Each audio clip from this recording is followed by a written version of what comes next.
In the second part of section 9.5, we're going to look at simplifying complex fractions and understanding, first of all, what that means, and then second of all, how to deal with a complex fraction in a problem and getting it down to one simple fraction.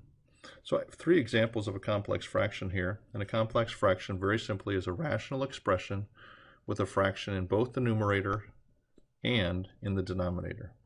So it could be the numerator and or the denominator, just the denominator, just the numerator, any number of things. So here we have three complex fractions. Here we have the fraction 1 over x and 5 over y, so that's in both the numerator and denominator. Here we just have a 1 over x, and then in this third one we have multiple fractions in each numerator and denominator, which would be a very complex fraction if we were going to combine those together. So two methods to simplify these very simply. We're either going to find the lowest common denominator of all the fractions, multiply the top and bottom by that LCD, and then we'll use the distributive property and then simplify if possible. So let's do this first method on our problem below, and then we'll come back to method 2 and I'll demonstrate that as well. So our starting off point is to find the LCD of both the numerator and the denominator. So our LCD is going to be x times y, because we have one x in the bottom and one y in the bottom, so in both of these two positions. So if you look back at our method, you'll see the next step is to multiply the numerator and the denominator by that LCD. So let's do that. We're going to have 1 over x plus 3 all times xy over 5 over y plus 2 all times xy. Now, I hope you realize that we're multiplying really by xy over xy, which is equivalent to 1. So let's distribute this now into our problem. 1 over x times xy is xy over x, and 3 times xy is positive 3xy. Divided by 5 over y times xy is 5xy over y, and 2 times xy is 2xy. This takes us down to simplifying now. On the first problem, these two x's are going to cancel. That's going to leave us with y plus 3xy. On the denominator, these two y's are going to cancel, and that's going to leave us with 5x plus 2xy. Now, you may say, hey, does a y factor out of the top? It sure does. Y times 1 plus 3x. And does an x factor out of the bottom? It does. X times 5 plus 2y.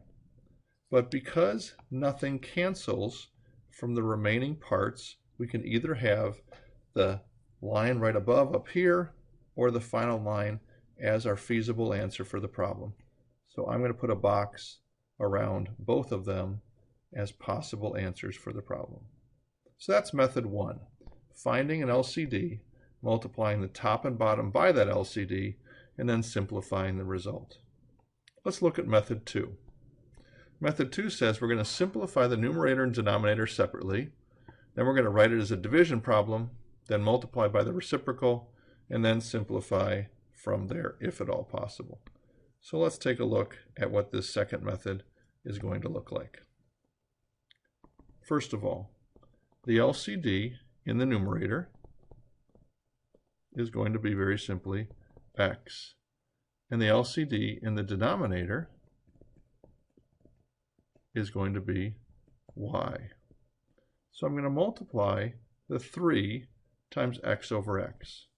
So I'm going to have, very simply, 1 over x plus 3 times x over x, because that's going to give me a common denominator in the numerator.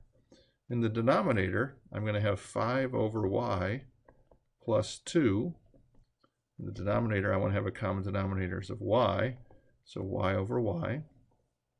Now let's simplify. 1 plus 3x over x divided by 5 plus 2y over y. I hope you see now that we have a division problem, So we're going to rewrite this as a multiplication problem. 1 plus 3x over x times the reciprocal of the denominator. So y over 5 plus 2y. This gives us a final answer of 1 plus 3x times y over x times 5 plus 2y. So let's now compare our two problems of method 1 and method 2. And you'll notice we have the same answer. Doesn't really matter which method we use. Some people like one, some people like the other. And it's just practicing both methods to see what's going to be the best method for you. Getting an LCD at the beginning and multiplying everything by that, or simplifying the numerator and the denominator and then multiplying by the reciprocal of that. So it all depends. All right, let's look at our second example on page 2. We have 5 over 1 minus 3y. Well, my LCD of the whole problem is going to be 3y because I don't have a common denominator in the numerator. So what does that mean? I'm going to multiply the numerator and the denominator by 3y in our method 1. So 5 over 1 minus 1 over 3y, and we multiply the numerator by 3y and the denominator by 3y. Let's look at what happens. 5 times 3y is 15y. 1 times 3y is 3y. And 1 over 3y times 3y is minus 1. Nothing factors out of either the numerator or denominator, so we're finished. Let's look at the method over here in example 2. The numerator is simplified, but the denominator has an LCD, once again, of 3y. So we're going to get a common denominator in the denominator. So I'm going to take each of these, and I'm going to take 1, and I'm going to multiply that by 3y over 3y. Minus 1 over 3y. That's the original problem in blue. That gives us 5 divided by 3y minus 1 all over 3y. Now, you need to realize that this top division bar is the main division bar, and then this smaller division bar down below that I'll draw in green is our secondary division bar. So what we're really going to say here is we have 5 divided by 3y minus 1 over 3y. So it's 5 times the reciprocal of 3 over 3y minus 1. You have to realize that this is really 5 over 1.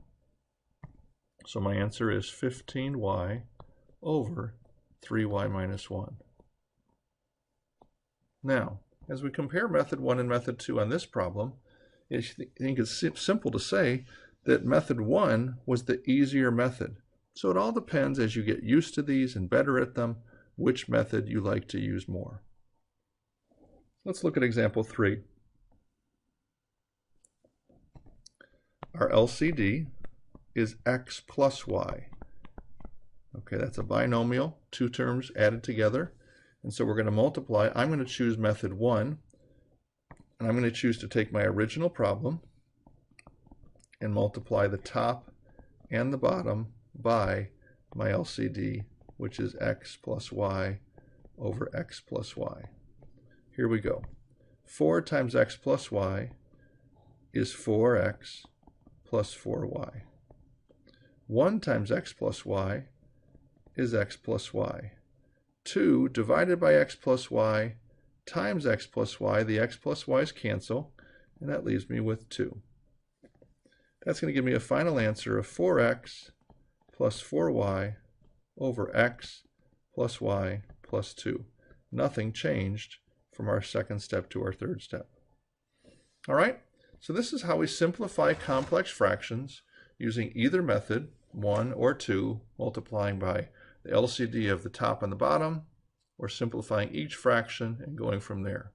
Personally, I find that method 1 often is the better method to use, and it seems to be simpler in most cases. All right, we have a short assignment here as we're going to look into the weekend. We have 22 through 24 and 44 and 45. So I've put these 5 problems on the back page to hopefully help you be able to work them out easily and very simply as you work through this.